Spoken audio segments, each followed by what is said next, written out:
நீங்கள் இப்போ YouTube channel start பண்ணியிருக்கீங்க, அதுக்கு வாய்ஸ் ஓவர் கொடுக்கணும் ஆசைப்படுறீங்க. நீங்கள் கேமிங் சேனல் ஓப்பன் பண்ணியிருந்தீங்கன்னா கண்டிப்பாக வாய்ஸ் ஓவர் கொடுக்குற மாதிரி தான் இருக்கும். அப்படி வாய்ஸ் ஓவர் எப்படி இன்ஷாட்டில் கொடுக்குறத பற்றி தான் நீங்கள் பார்க்குறோம். நீங்கள் எந்த வீடியோக்கு வாய்ஸ் ஓவர் கொடுக்கணும்னு ஆசைப்படுறீங்களோ அந்த வீடியோ ஃபஸ்ட்டு நீங்கள் இன்ஷாட்குள்ளே போயிட்டு எடுத்துக்கோங்க.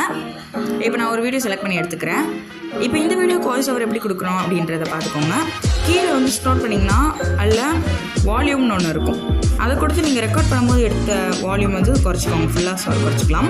குறைச்சதுக்கப்புறமா அந்த சைடு வந்தீங்கன்னா அங்கே வந்து மியூசிக் ஆடியோ அப்படின்னு போட்டிருக்கோம். அதுக்குள்ளே போய்ட்டு ரெக்கார்ட் ஆப்ஷன் அப்படின்னு கொடுத்துருப்பாங்க. ரெக்கார்ட்குள்ளே போய்ட்டு நீங்கள் ரெக்கார்ட் பண்ணிக்கலாம். நீங்கள் என்ன ரெக்கார்ட் பண்ணுறீங்களோ அது அப்படியே ரெக்கார்ட் ஆகிடும். நீங்கள் இப்போ பேசுறதுலாம் தெளிவாக இருக்கும். நீங்கள் பேசும்போது மட்டும் ஓப்பன் ஸ்பேஸாக பார்த்துக்கோங்க. சவுண்ட் இல்லாமல் பேசினா தான் கிளியராக கேட்கும். இப்போ நம்ம ரெக்கார்ட் பண்ணிக்கிட்டோம். அதில் வந்து நீங்கள் வால்யூம் அட்ஜஸ்ட் பண்ணிக்கலாம். அப்புறம் உங்களுக்கு என்னென்ன பண்ணணுமோ அதெல்லாம் பண்ணிக்கலாம். பார்த்துக்கோங்க. இந்த விஷயம் உங்களுக்கு புதுசாக அந்த மாதிரி பொசிஷன் சேனல் சப்ஸ்கிரைப் பண்ணிவிட்டு அடுத்த ஸ்க்ரீன் ரெக்கார்ட் வீடியோ